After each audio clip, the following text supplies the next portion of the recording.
Hello, everybody. Welcome to Most Wanted Topics. I'm your host, Kevin Dennis. Along with me is Atomic Tommy Peruse. How you doing, Atomic Tommy? I'm doing pretty good, man. Another week. We are rocking things here at Most Wanted Comics. I got to tell you, we are broadcasting from our studio here at Most Wanted Comics in beautiful Bloomington, Minnesota. And I got to tell you, two big announcements coming your way. Two today. Man, we are rocking it out. Now, we released one of them last week. We wanted to send out the reminder that August 24th, legendary inker and artist Keith Williams will be in here at Most Wanted Comics signing autographs, doing sketches, selling prints, selling art. Man, that guy is a legend, and he is going to be here in our store. It's going to be really fun. What are you looking forward to most, Atomic Tommy? I'm an original art guy. It's hard. I can't really afford it, but I like to look at it, and I like to see the pages they kept. And a lot of times when you're talking to artists from that era, a lot of them maybe had to put in some work to get their art back. Maybe have a lot of them sometimes got rid of their pages. So you kind of like to see the ones they kept, maybe why they kept them. How much they were selling art for back in the 90s, because people were buying pages for, $20. Yeah. You're like, oh, no, now it's thousands. It's kind of fun to hear the stories on some of those pages and that art, from people, who worked back in the day. Yeah, bring your American Express cards. There is going to be some original art on hand, I am told. I am told. So that's the rumor. I am going to try to get a sketch cover done. That's cool. Obviously, because he did Web of Spider-Man, I'm thinking about doing something Spider-Man. Maybe something Superman, because he did Action Comics, too. What else did Quaid are? He did so much stuff. I mean, yeah. Go ahead and look him up if you don't know. I mean, the guy's legendary. He's done a ton of work, and he's going to be here at Most Wanted Comics on August 24th, 10 o'clock to 4 o'clock. So make sure you are planning your day accordingly. Now, another big announcement, and we will let this gentleman make the announcement himself. Here we go. Hello, everyone. On Saturday, September the 14th, I will be signing autographs and taking pictures with my fans at Most Wanted Comics in Bloomington, Minnesota. For all the details, go to mostwantedcomics.com. I love the time I spent in the AWA. Great fans. Didn't get any better. Arriba! What do you think, Atomic Tommy? Another wrestler, legendary wrestler, and another Hall of Famer, another great. I tell you what, legendary wrestler Tito Santana will be here. Yep. September 14th. We'll have all the details up on the website and Facebook soon. But everything's been finalized, and he's coming. Now we just got to get everything out to the public so they know how much they're ready to go on this. Wrestling fans are eating good over here at Most Wanted Comics, man. We have been bringing it strong with the wrestlers, I'll tell you. Strong with the wrestlers, strong with the comic artists. We've had a good year with artists, and that's what we're about, nostalgia. Now we have to bring in a couple other people. We got some other tricks up our sleeve, so stay tuned. We've got, let me just put it to you like this. Fourth quarter is going to be amazing, everybody. We're going to have some banger of guests here. We are going to launch Operation Bangers Galore. Operation Bangers Galore. I like that. He just learned that word, by the way. Yeah, my son told me that he's just getting used to it. He's a couple years behind the trend, but he just figured it out. As the young folk would say, we got nothing but bangers. Sure. We're bringing the heat, as they would say. Sure. All right. Let's keep going. We're bringing fire. So we keep going with the. I'm told you fire. We're bringing fire. Yeah. All right. Okay, let me tell you another thing. We're starting up, people. We are going to be starting up in a couple weeks here, so stay tuned for this now. Tuesday night main events. Tuesday night main events. Yeah. Tuesday night main event is going to be awesome because we are focusing not only on comics, but we are focusing on cards as well. As you know, we dabble in sports cards a little bit. We dabble in Pokemon a little bit. We dabble in One Piece a little bit. And we're going to have out our section of cards. Tuesday from 5 to 8, we're not holding out the stops. We're bringing out all the cards. Yep, all the cards. I mean, just out there, man. We have so many cards back here that we've been pricing over the last few months. Oh, my goodness. We got bangers. We've been taking so many cards in recently, and we've just don't, given our our store space, we try to make every inch count, but sometimes there's not room for all of it, and cards kind of suffer from that problem. So these Tuesday night events allow us to just put everything out there. It does, and it allows you to come in and shop cards. So it's like, because during the week we can't put it all, because comics is our main game, and we don't hide from that. We are a comic book store, people. Mm-hmm. We are comics first, always will be comics first. But we do sell other things like toys, nostalgic toys, vintage toys, and we also sell cards. So we just want to make sure we're promoting every aspect of our business properly. So we are dedicating one night a week to the cards, Tuesday night main events. Yeah. Stay tuned for information on that. But anyway, on your calendars now, you should have August 24th, Keith Williams, September 14th, Tito Santana, and then we'll get the start of this. We're working on this now, so within the next couple of weeks, we'll have Tuesday night main events. Mm-hmm. So there's the itinerary coming up here, everything going on at Most Wanted Comics. We are always hopping, always looking for fun stuff. And keep in mind, also coming in the fall will be our Veep food drive, so prepare for that accordingly. Let's talk about comic books now, because that's the focus of this. What came out and what we're looking forward to. Atomic Tommy, take over. Yeah, our DC got delayed this week, so I don't really have anything from DC to talk about. Not that there's a whole lot to begin with, but we didn't get the DC, so I didn't have a chance to read anything from DC this week. However, there's one book from Marvel that we need to talk about, and that is X-Force #1. X-Men. Honestly, this was probably my favorite one released so far, my favorite X-Men title released so far. X-Men #1, wasn't bad. It wasn't, it didn't knock the socks off. It didn't. I found it was fine.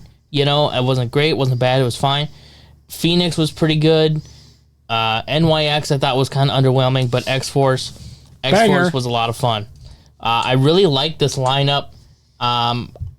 This is again one of those times where I need the soundboard so I can mute him, but he just keeps it over there. X-Force #1, fire, just a lot of fun. Okay, don't lose your composure. I loved the lineup. I loved the suits, man. The costume design on the X-Force team, bringing some heat. Okay, fire. Yeah. Okay. All right. And it was just, I really like the lineup. I like Forge. I like Deadpool. I like a lot of, again, these X-Men titles have done a great job at, I think, highlighting some lesser known characters. However, I do think X-Force suffers from the kind of the problem that X-Men did, and that's, I don't know, like, there needs to be something, whether it's on the title page or whatever, that at least tells me who these characters are, because I don't know if they're new. I don't know them. As a relatively new X-Men reader who hasn't been following religiously the X-Men for the last, 10, 20 years and beyond. In nerd terms, he's saying we need an index. We need, not even just not even an index. There just needs to be something on the book that tells me, like, at least the name of these characters. Because I don't think any of these books so far, minus like Phoenix, which is, obviously a solo character, NYX, which featured, for the most part, known characters. There were a couple, but for the most part. But X-Men and X-Force, I think, they're just, like, to new readers coming on, I need a little more. I need some context here. I think that's just Marvel's, just their ego of expecting everyone to know who they are already. That's true. They expect you to know the characters going into this. And to their defense, there are a lot of X-Men characters. It's impossible to know them all. There are a ton. But I feel like, if you remember back in the 80s, you know what I mean? Like, there'd be, on the title page, where they'd have the title of the book and all the credits, there'd be, I think, like, little descriptions or little pictures of the characters, or the descriptions. And even on the cover, like, under the price tag, there'd be just little drawings of all the characters that'd be featured in the book, so you know who's in that book. Now you're speaking my language. Those are areas where I was reading everything. I know, yeah, that's great. It is great. But the problem is that we kind of lost it a little bit. And they don't do that anymore, and they kind of wish they did that, because I don't know who half these characters in X-Force are. But beyond that, I still thought the book was a lot of fun. Probably my favorite so far. But let's talk about what's coming up this week now. First up, Gotham City Sirens #1. It's only a 4-issue part. I know there's some Gotham City Sirens fans out there. Everybody likes Harley Quinn, Poison Ivy, Catwoman. Everybody likes those characters. Switching over to Marvel, we do have a banger, Uncanny X-Men #1. The creme de la creme. X-Men. That's gonna Another be the icing on the cake. X-Men title. What a banger, man! I think that's honestly the one that most people are looking forward to. You got Rogue. You got Gambit. You got. I think Wolverine's gonna be in there. Yeah, Wolverine. The most I think known characters are in here, and it is honestly the one that I think everybody is looking forward to. I think it's one of them. I think Uncanny X-Men is going to be the icing on the cake. So I think it's exciting. Well, you know what? We have to get a review. We're gonna have Jimmy the Seucer, one of our loyal audience members. He's going to be here shortly, and we're going to be reviewing the Deadpool movie. MCU kind of as a whole. The conversation went a bunch of different directions. I'll tell you, it's kind of a whirlwind. But those are some of the best conversations. I'll let you go and talk to the Seucer, and we'll take care of that, and then we'll wrap it up when you get back. All right, with me now to talk about the movie of the summer, Jimmy the Seucer. Hey, folks, how are you doing? Hey, I just want to point something out. Here at their store, I haven't held one of these in ages. Say X-Men 94. I mean, the original book that started it all. Honestly, arguably, a lot of people's, X-Men #1 is giant size in X-Men 94 here. Yeah. To a lot of people, they'd rather have those over X-Men #1. Yeah. Which I think is that's honestly the only title I think to really have something like that. I will say that I originally had one years ago that I paid for like $20 for, but the original owner colored in the entire front cover, surrounded the characters with black marker, and it was ripped onto the sides and barely being held on by staples. But again, it would have been a 0.5, but still, I had an original 94. And, you can't really, condition's important, wherever you go, but having a copy is as good as anything else, so. So if you're interested, this is a good deal for a good book. Absolutely. It's a centerpiece of anybody's collection, I think. Yeah, it would be. But on to the movie. Yeah, we are going to be talking spoilers here. Here's your spoiler warning. Yeah. If you haven't seen it, go watch it. Come back. Maybe they should put a stop sign that says stop. Yeah, we'll throw something up on the screen for spoilers. But this is your spoiler warning officially. Going forward, it's going to be all spoiler talk. So I think where we should start is general thoughts. General thoughts on the film. I guess, what did we think, and were we, what we liked most. So I'll let you go first. It was a love note to all the Fox characters, all the Fox movies, except for Ghost Rider. It hit a lot of them, and it was just a wonderful tribute to all the original characters.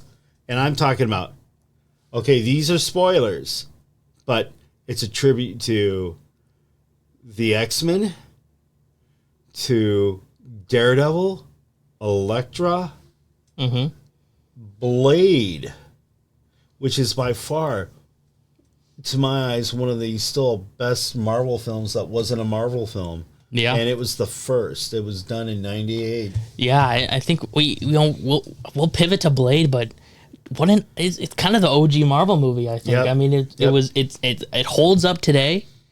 It was incredible when it came out, and it's still incredible today. And I think I don't know, man. There's only one Blade, Yeah, only one Blade. Only one Blade. Well, 2 was really good too. That was done by Del Toro. But we're not talking about those. We're talking about Deadpool and Wolverine. And in all actuality, if you want to take nothing else from it, I really, really enjoyed it. It was a lot of fun. It was, I grade movies as, did I have fun at it? And how much fun did I have? It felt like Mom and Dad dropped me off at the Cineplex, and I met up with my friends and got a big bucket of popcorn, and we just sat there and watched the movie. Yeah. And that's what it was. it was a no holds bar fight fest, love fest, and it was a fine tribute to the characters. But one of the things that we do need to point out and remind everyone, this movie was being made during the writer's strike, which, you know, it was one of the few films that was filmed. And essentially, Ryan Reynolds likes to ad-lib.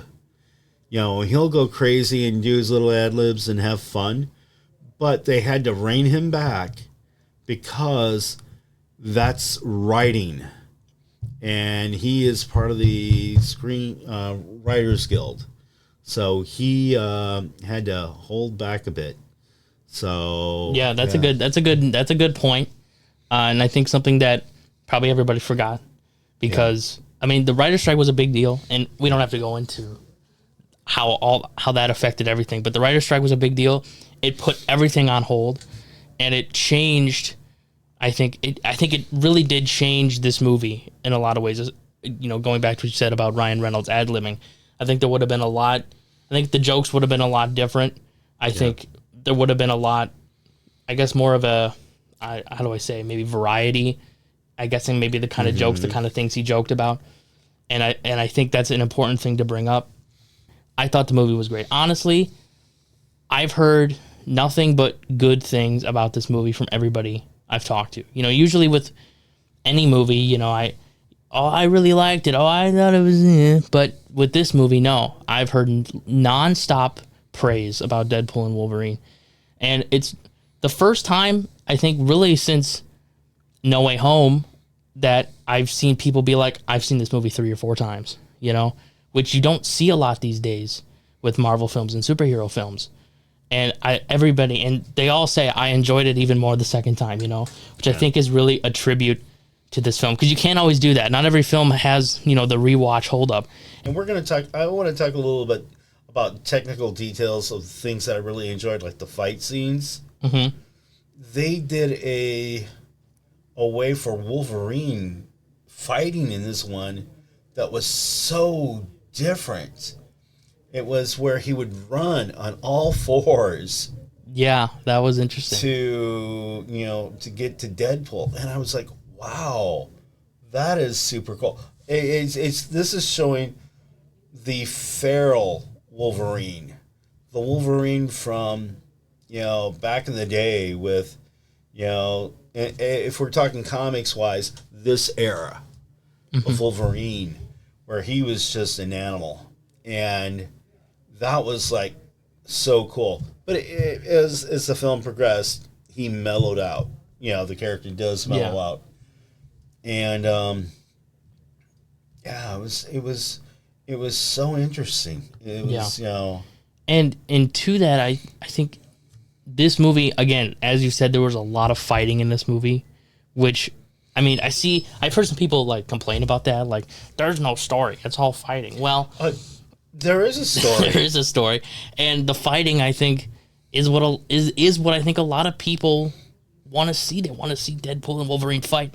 But not only did they do that, but they also did layer a pretty good Wolverine story on top of it. They layered a time, they brought the TVA and all that stuff, and I think that actually did answer a lot of outstanding lore questions that maybe something like Loki or Doctor Strange 2 sort of meddled with. I was trying to catch all this and really keep up when I was watching the film for the first time with all the timeline stuff, and it did clarify a lot of things, which we can maybe get into in a little bit. But I think there's a lot of people that went into this movie looking to not like it, looking for things to complain about. And, I've done it. I think a lot of people has done that in the past where how bad is this going to be? But I think there's a lot of people that just judge this movie too harshly. I don't know, to judge it. The movie is fun. And if you don't like it, and let's say I hated the movie, but Tommy liked it, I don't want to step on Tommy's enjoyment. And really, folks, if you don't like something, don't step on anybody's enjoyment of their fandom. Right. Because, sometimes your taste is probably totally different. You're not that person. And that person might sit back and go, wow, I connected with that character. Yeah. I connected with the sadness and the loneliness. And this was a really good, tribute. Even though, okay, people ask, what about Logan? What about Logan? And they gave respect to the movie Logan, but they had so much fun disrespecting the film. And it is a big moment in the very beginning of the movie. Right. Very beginning of the movie. A huge scene. And, it's like any other Deadpool movie. Starts off with a hell of a fight scene. Mm-hmm. And it's wonderful. Yeah. It really is. You will laugh. You will have fun. The fight scenes there are really, really good. But I will state one negative was there was a fight scene later on in the movie which did a Michael Bay effect. To me, Michael Bay is a really lousy director. And, let's take Transformers for example. When the fight scenes happen, they close up on all the characters. And there's the fight going on, but you can't really see what they're doing. You're not seeing the choreography of the fight. And the same thing happens in a certain scene in this movie. I was like, oh, that was kind of, right, kind of too close. I just want the scene to step back. Yeah, I think, and to that, there was a lot of, some of the fights you saw were there was a lot of slow motion, I think, to the fights. A lot of modes of slow-mo, which is another thing I've seen a lot of people say they don't like. They don't like all the slow-mo, which isn't everybody's thing. I get it. But personally, I think there was a nice balance between, when they would go in and out of slow motion. Sometimes I think they would do it a little too much. Personally, I thought the fight scenes were fine. I mean, here's my thing, right? When you have a bunch of fight scenes like this, I look at a movie now like Guardians 3. Guardians 3 had that incredible hallway fight scene that was just amazing. And that really shows you, I think, and I know that was a James Gunn thing, I get that, but I mean, Disney is capable of making a lot of great fight scenes. Mm-hmm. And this movie had some, but they also, I think, kind of did feel a little repetitive at the end when they had that big, everybody was fighting. You had Gambit and you had Blade and stuff. All that stuff was a lot of fun. That was a spoiler. But we gave the spoiler warning. Yeah, we did. We gave the spoiler warning. I thought that was a lot of fun, but I don't know. I just think the fights, not all the fights really stood out to me, I guess is what I'm trying to say. The beginning stood out. The end stood out. But we're going to touch upon, the spoiler Gambit. It is a comic book accurate Gambit in looks and everything. And then somebody I know posted going like, who the hell designed that costume? His costume has not changed in the last 20 years.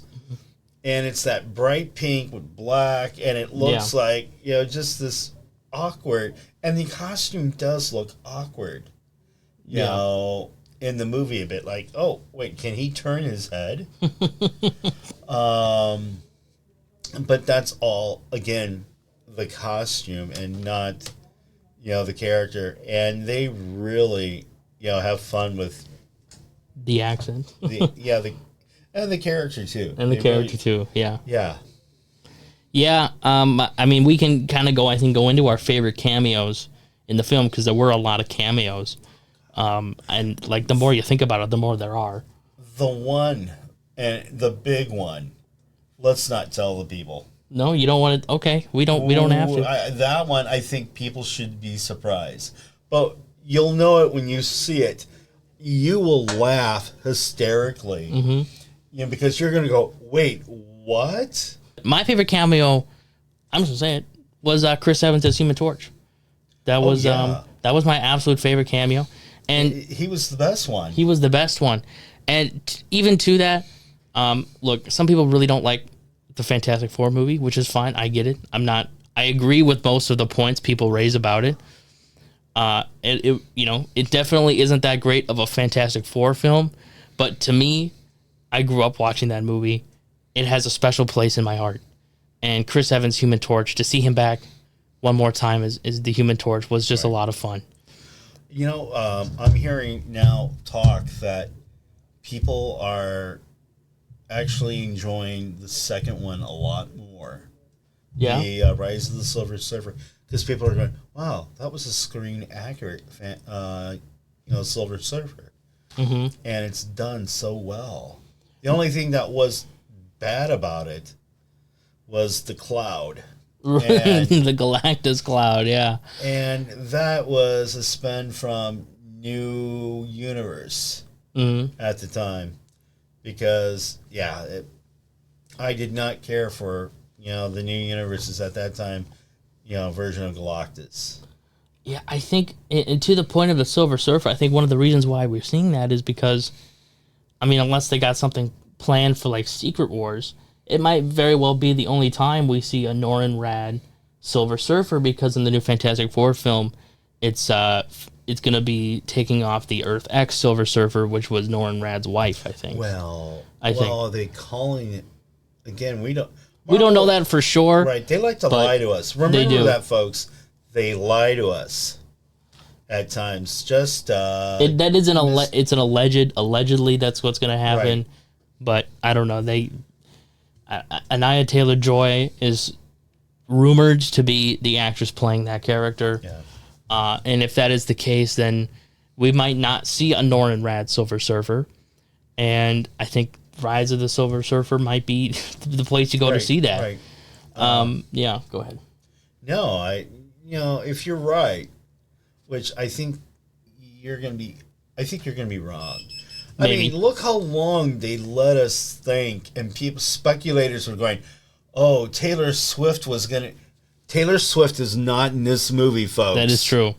It is true. There's no Dazzler, no nothing. So all those who've spent hundreds of dollars for Dazzler's first appearance, we're sorry. Yeah, it is not confirmed. Obviously, I'm just going off what the speculation says. But they do lie to us, and they lied to us a lot about this movie. There was a lot of misdirection about this Deadpool movie, and there was a lot of, again, going back to what we said about the writer's strike at the beginning of this, nobody really knew, I think, what this movie was going to look like. There was a lot of, I guess, mistrust in Disney. How would they get the Deadpool films right? How would they do a good job making it feel, how would it feel in comparison to the other Deadpool films? And there was a lot of smoke in the air about that, and not to mention a lot of people were talking about early on. I remember there was a lot of, there's not going to be any cameos, this is going to be a cameo-free movie, it's just Deadpool, it's just Wolverine. Now, we all knew probably that was a lie, but they went at that hard early, and they kept going until it was, Dazzler's going to be in the movie, Juggernaut's going to be in the movie, Pyro, Sabretooth, they were name dropping all these people, were name dropping all these characters, and it kind of did get to be No Way Home syndrome, where people were just throwing out names, and on the internet, this guy, Robert Downey Jr. is going to be in Deadpool 3, and everybody would be like, oh my God, they'd reshare it all the time, because I don't know if you guys really remember, the lead up to No Way Home, but that happened a lot. There were every Marvel character was rumored to be in Spider-Man No Way Home, and the same thing kind of happened here. And it gets to the point where you don't really know what to believe anymore, because, and this is, I think, also more of a Marvel problem. But it's not a problem. I love it. I love being misdirected. Hell, they gave us a Hulk. Showed the Hulk running with the Avengers in Infinity Gauntlet trailer. Yep. And he's not even in the movie. He's not in the movie. Spoilers. He's not in the movie. You haven't seen Infinity War. But I think what it is Marvel, at least over the last 4 years, I think, has gotten worse at, communicating. Whether it's through their panels or through D23, and there's a lot of reasons for that. I'm not saying it's, only their fault. But I think when you have so many people just throwing, stuff on the internet and seeing what sticks, it gets hard to get excited for the movie when you're just hearing all this, nonsense about the movie before it's even come out. The build up to this movie and the writer's strike, again, we got to remember that delayed a lot of stuff. And there's a lot of movies coming out from Marvel that are still up in the air. But one of the things, going back to Deadpool, because I kind of got on a side tangent here. Going back to Deadpool, though, one of the things that I'll say was very noticeable. Like, I could tell that Ryan Reynolds was not ad-libbing. It was pretty obvious to me that there wasn't a lot of creative freedom in what he was doing. I'd say the jokes were funny, but you could tell that they were very much, like, there just wasn't a lot of freedom. There wasn't a lot of room to breathe around them. There wasn't a lot of variety, I'd say, in the jokes that were being told. There were either, and this isn't a complaint, I'm just noting an observation. There was a lot of, making fun of Disney, fellow actors, and a lot of, like, just sexual jokes, and that was a lot of it. And that's been around since Deadpool 1. But I feel like in the past 2 Deadpool movies, there was a lot more variety in the things that Ryan Reynolds would joke about, Right. just because he could ad-lib and because he could have freedom. And I think it was pretty obvious that wasn't allowed here. True. I mean, also there is a third Deadpool movie that we really, a lot of people haven't seen. It's Once Upon a Deadpool. Oh yeah, I forgot about that. Which is a scream. It is the retelling of Deadpool 2, but as a PG-13 film.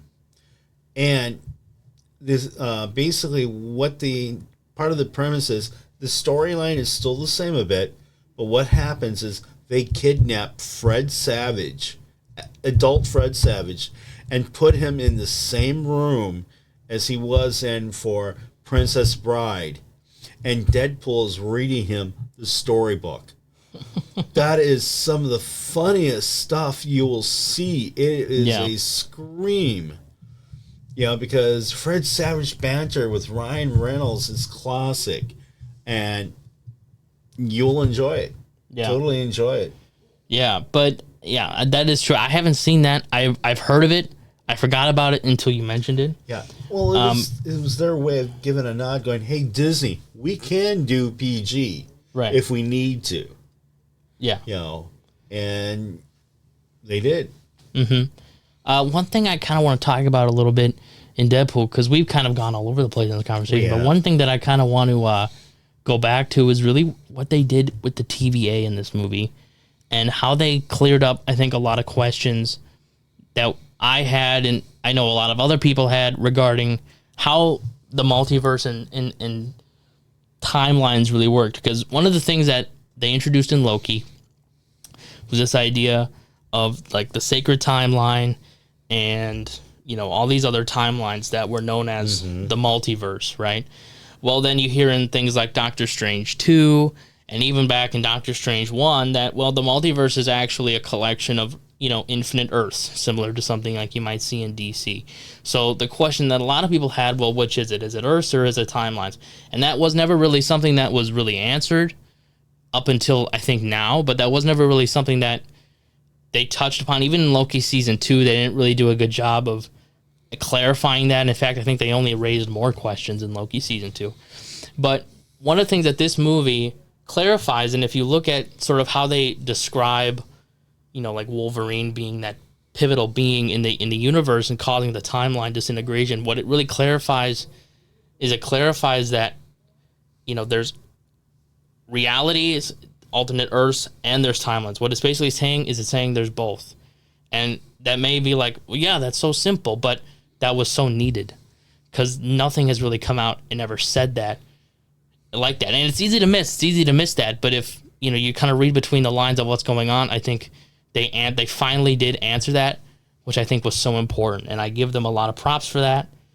I thank them for that because I think it's going to make Secret Wars go a lot easier going forward.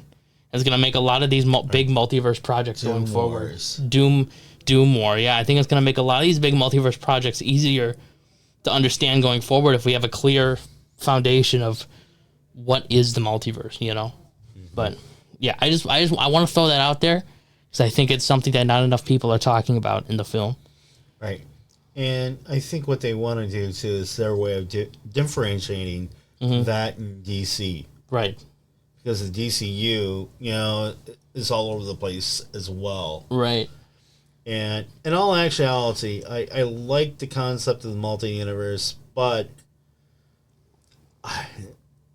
I think graphically they should have just gone with a different plot, different altogether. Yeah.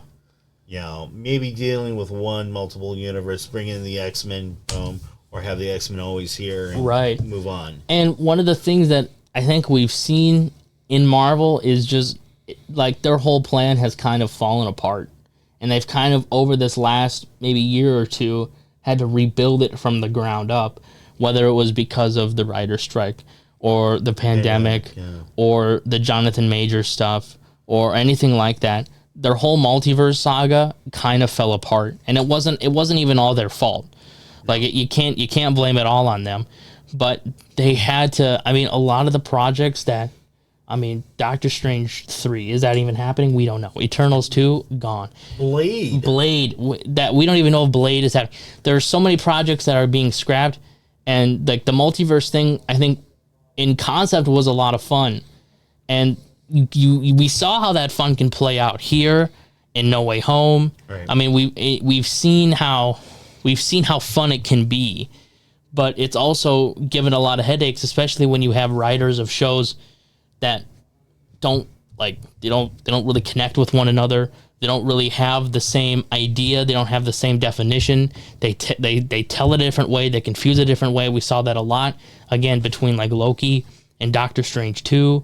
I mean, there were two different writers on those projects who didn't really know what the other was doing, and it caused a lot of it didn't really align, and it caused a lot of confusion. And then you have, well, they can't do Kang anymore, so then what are they gonna do? Doctor Doom, right? Well, okay, and I said this a couple weeks ago, but the Kang stuff was really unfortunate because there was a lot they could do with Kang.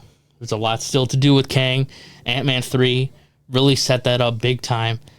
And now I think they still have to explain where Kang is, because that was gonna be a big thing.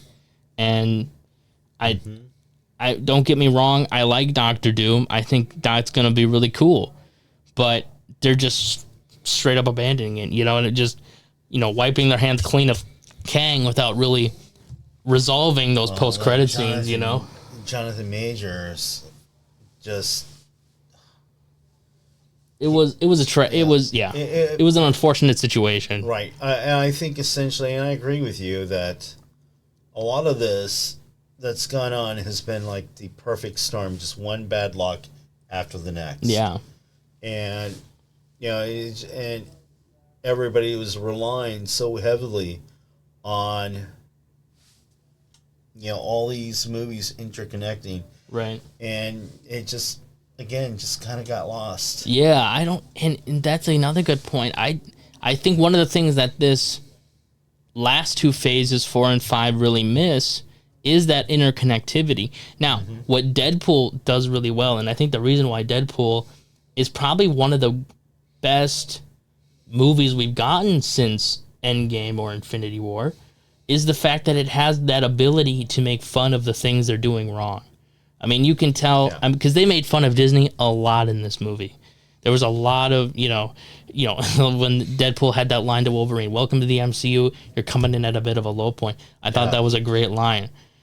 You can tell that Kevin Feige was not afraid to make fun of, the studio's problems. The writers were not afraid of making fun of the studio's problems. And it tells me that I think that they're aware of those problems.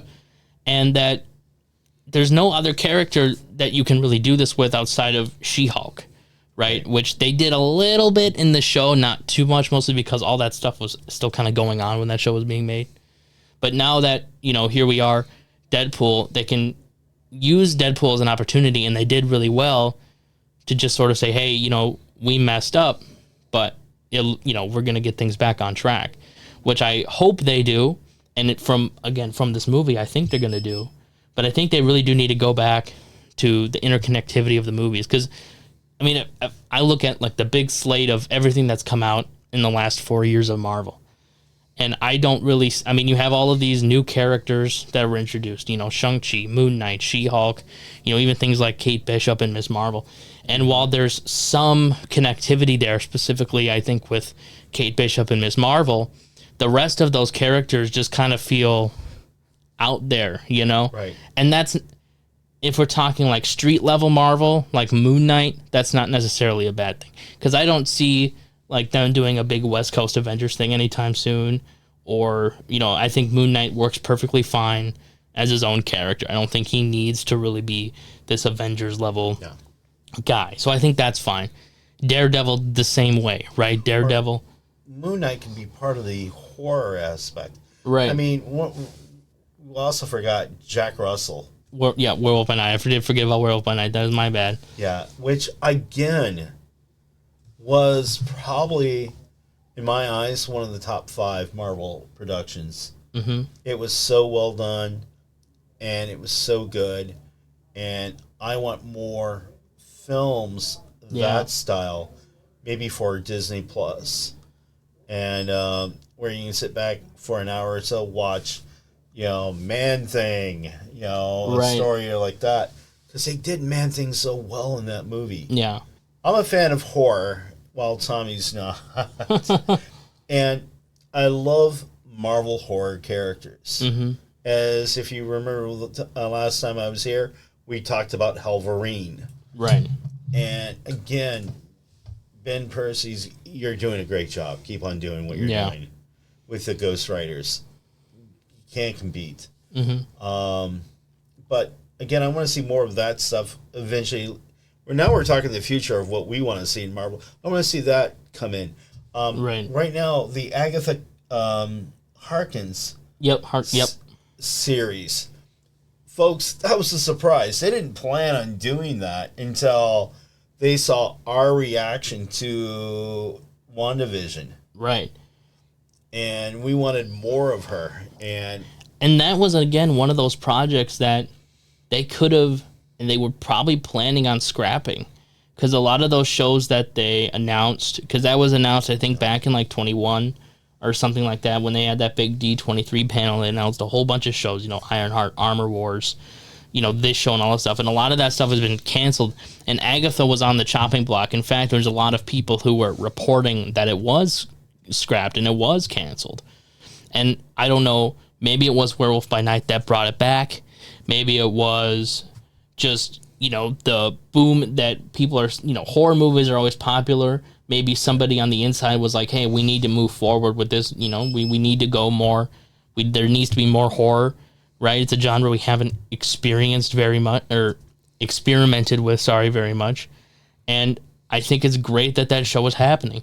Now, again, as the Souser pointed out, I am not a huge horror fan. Now, that's not to say that I won't watch it. I'm still going to watch it, but it probably won't be my favorite thing. But I'm still really happy that they're making it, because there needs to be more variety in genre in Marvel.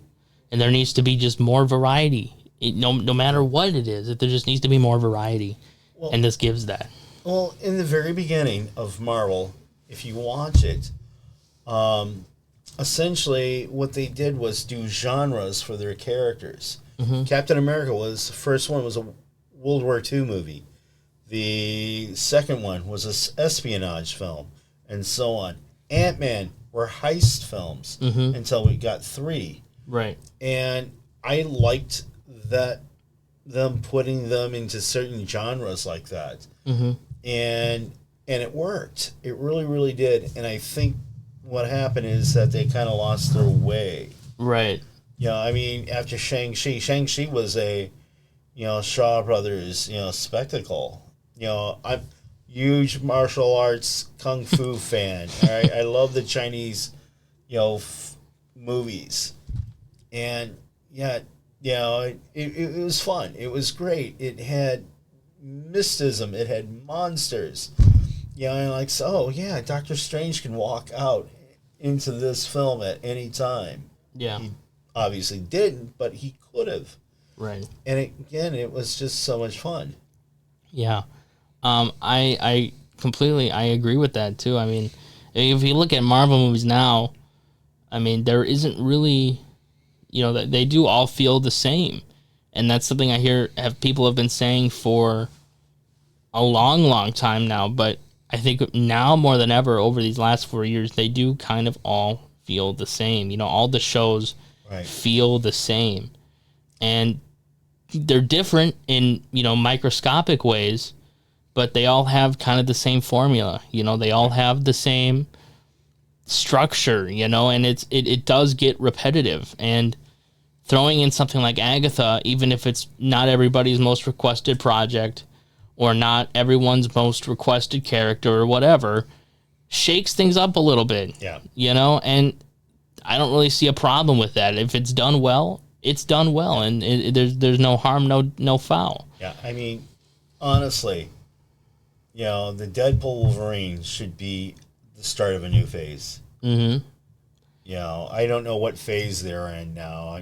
What, 6, 7? 5, I think. 5. Okay, this should be the start of phase 5. Mm-hmm. Going forward, where we're going to be doing here. We're going to be focusing on all these, and then next year we'll do our 3 films again. Yeah. Fantastic Four. And this movie did feel like a soft reboot. Yeah. It felt like there was a clear, I think, quality jump. I'm not saying it was a Deadpool 3. I'm not saying that was a perfect film, but there was definitely a clear jump in care, I guess you could say, quality. Like, it felt like the writers and the people making the movie actually cared about what they were making, which isn't something I can say for all of the films and stuff that have come out these past 4 years. Right. And I think that this is definitely a soft reboot. And after watching the rest of that panel that was at San Diego, I can confidently say that I am even more excited for Fantastic Four. Right. I'm even more excited for Thunderbolts. And I'm more excited for Cap 4, which is, again, it's one of those movies that was drastically affected by the writer's strike. Right. That movie was rewritten probably multiple times. And, same thing with Thunderbolts. All of these movies that we're seeing now have gone through multiple rewrites, multiple changes, all because of the strikes, all because of the things going on internally. Also a death, William Hurt, I'm thinking, who died. Who was the original Thunderbolt Ross. Right. He passed away. So during all this planning, and they had to replace him with Harrison Ford, who everybody will want to see anyway. But right. Harrison's isn't a spring chicken himself. So how many years are we going to have with him wanting to act? Right. And that is a good point. We might see a third Thunderbolt Ross in our future. Right, who knows? Right. But I think we've gone on a whole tangent here. We have. So let's. This is a Family Guy review. Yes, it is. The original title to this was probably going to be Deadpool 3, but now I'm thinking it's probably going to be Deadpool 3 and the MCU. We're just going to wrap it up here in a whole new bow. But let's take it back. Let's do some concluding thoughts here. Let's take it back to Deadpool. To wrap it up here, I will go first. Deadpool 3. If you haven't seen it yet, this is a movie to experience in the theater. You gotta go watch this movie. Go see it. Even if you didn't like the Deadpool films, go watch this movie.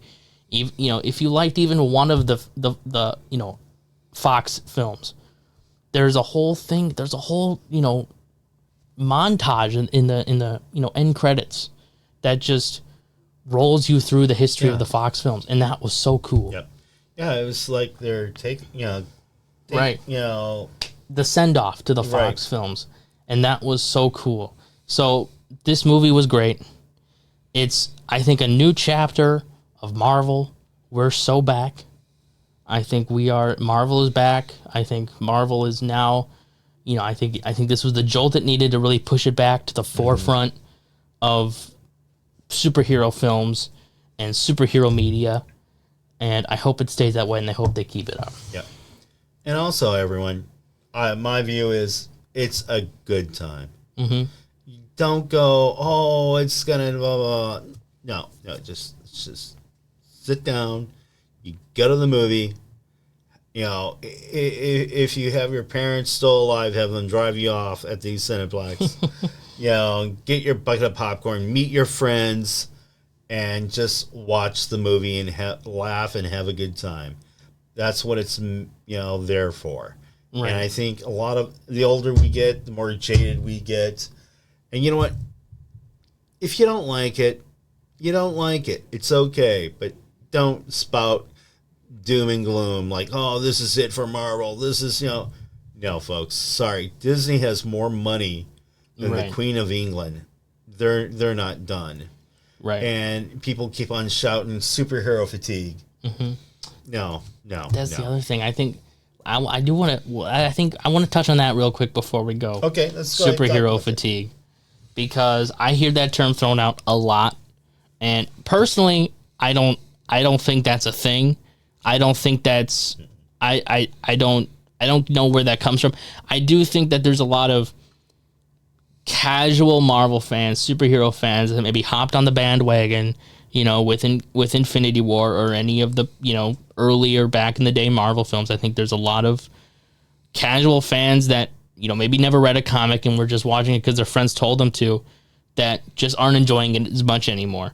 Marvel is the same as any other franchise. Yeah. If you're not a Star Wars fan, you're not going to watch Star Wars. If you're not an Indiana Jones fan, you're not going to watch Indiana Jones. If you're not a Marvel fan, you're not going to watch the Marvel movies. And I think there's this big idea that Marvel needs to be this big cultural phenomenon and that everybody has to enjoy Marvel movies. Not really. Yeah. They're for Marvel fans. They're for comic book fans. They're not for, the average Joe down the street who's never read a comic in his life, right? And if you look at how people, by and large, have responded to the good superhero movies that come out recently, Guardians, this movie is a big hit, by the way. Yeah. It's made a lot of money, #1 movie in the world. A lot of people went out to see this movie, and a lot of people enjoyed it. Spider-Man Across the Spider-Verse, huge hit. Everybody liked that movie. Everybody went out to see it. Because the studio stayed out of it, though. Well, true, but I think these are all, widely considered to be good movies that people went out to see and enjoyed. Right. Guardians 3, again, a hit that a lot of people liked. Yeah. If you even go back a couple years, go ahead. No, I was going to say, Tommy has been around. There was always a Marvel movie. Right. Since he was born. I'm a child of the 70s. I would have stabbed somebody in the face with a fork to get half the stuff that we're seeing today. Mm-hmm. We grew up with Reb Brown, Captain America, Lou Ferrigno, Incredible Hulk. Right. And what is Nicholas's for last name? But that old Spider-Man. We really didn't have the really cool stuff that's out right now. And it's a shame. But, I remember when Guardians of the Galaxy 1 came out, people were shouting, going, oh, who wants to see that? Who wants to see a raccoon talking raccoon? Who wants to see a big tree talking? Well, guess what, guys? Poo-poo on you. Because those were it was a huge hit. Yeah. And I don't think superhero fatigue isn't, I don't think that's a thing. The Batman from 2022, that was a lot of people like that movie, and that made a ton of money. Yep. Right? Like Batman 89. Right. Was huge. It was huge. I mean, it's not a superhero fatigue problem. It's a bad movie problem. People just don't want to watch bad movies. Even the fan. Yeah. We don't want to watch bad movies. Just because it's a Marvel movie doesn't mean we want to. There is a quality. There is care and quality. And that's something that I think Disney, especially if you look at something like Star Wars or even Marvel over the last 5 or 6 years, I think they did forget that there are quality standards, and that just because people are fans doesn't mean they're going to immediately and just instantly enjoy it. Right. And I think Deadpool is a way, I think they realized that with Deadpool, and I think they did their best and they succeeded to make people actually enjoy Deadpool. Yeah. I think you're just tired of that style. Right. Because again, if you don't like this, you may like the Agatha series. Right. And if you are watching this and you're not a big fan of the films, but you love the comics, and you come to your local comic shop and buying comics, old or new, guess what? it's helping. These films are helping you. Right. In the grand scheme of things. Yes, they're driving prices up on certain books. The speculator, years. But again, it's making these studios make more and more, or not studios, I'm sorry. These, companies make more and more comics. And that is a win for all of us. And pure and simple, we're getting new Turtles, which is wonderful. I don't care if we get a new cartoon or movie of Teenage Mutant Ninja Turtles. We're getting new Turtle comics. Right. We're getting more and more horror comics. Oh my God. Again, one of my favorites is Something is Killing the Children. It's a wonderful book. Which I think is still getting a Netflix series, by the way. Which I'm all for. Mm-hmm. And God, we never talked about Dead Boys, or Dead Boy Detectives. Right. Which I still don't know if they're in limbo or not for a new series season. Again, it was a wonderful series, right. But we're prattling on. But well, that's okay. I do have a question for everyone, and you can post it in the comics. The end of Spider-Man, the Amazing Spider-Man, or at least the Zeb Wells run is ending. Tommy and I, we're going to come back in October, and we're going to talk about that. If you want more of us to talk about and review stuff or just talk about it, let us know. We'll talk about it. Yeah, there's a lot of great stuff going on right now. There's, the X-Men stuff to the Ultimate stuff, even to like DC. Batman has done. There's been so much stuff going on in Batman. To Nightwing, right? Nightwing's ending. There's so much stuff that we could talk about.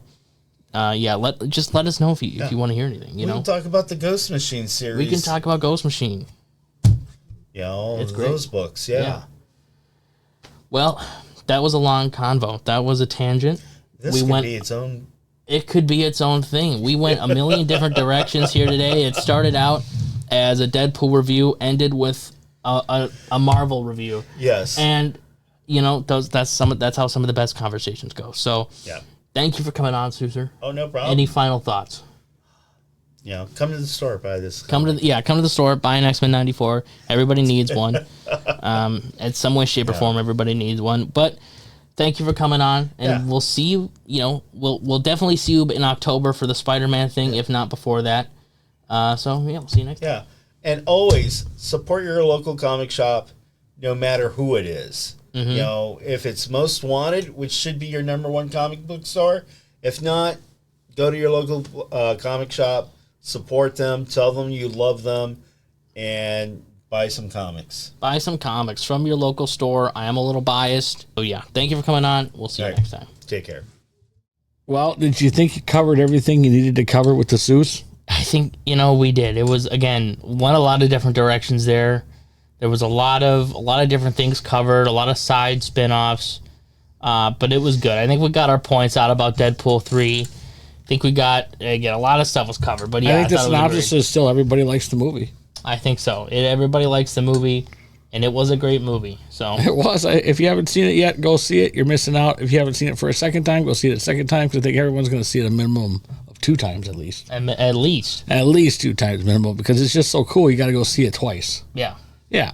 It's awesome movie. So anyway, I think we used the word banger too much, so we're not going to use that now. So once was enough from you. Yeah, it's awesome. All right, you guys stay tuned. Make sure you follow us on Facebook. Make sure you smash the like button. Make sure you subscribe to our channel. We're always having fun here at Most Wanted Comics. We invite you to come on and join the fun with us. Always something to talk about. Come and hang out at our store. Shoot the breeze. Cut the fool. We're ready to go. We always have fun here. We can talk comic books, whatever you guys like. Anyway, mostwantedcomics.com is our website, and we are located 9919 Lindale Avenue South in beautiful Bloomington, Minnesota. Come check us out if you're on summer vacation and want a cool comic book store to visit. We'll see you guys next week, everybody.